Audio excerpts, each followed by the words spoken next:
আমরা লক্ষ্য করলাম গতকালকে আমাদের বাইতুল মুকাররমের খতিব সাহেব আপনি না ভোটের পক্ষে কথা বলেছেন। হেফাজতে ইসলামের আমির আপনি একটি এজেন্ডা নিয়ে রাস্তায় নেমেছেন।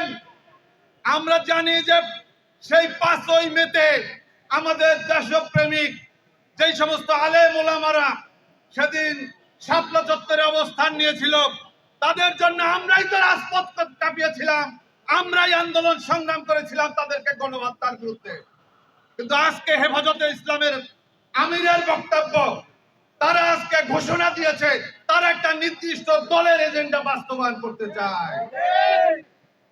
আজকে আপনি যাদেরকে কাফের বলছেন, যারা মুসলমান না, যারা ইসলামিক দল না, এগুলা কোরআন এবং হাদিসের কোথায় উল্লেখ আছে আপনাদেরকে বলতে হবে।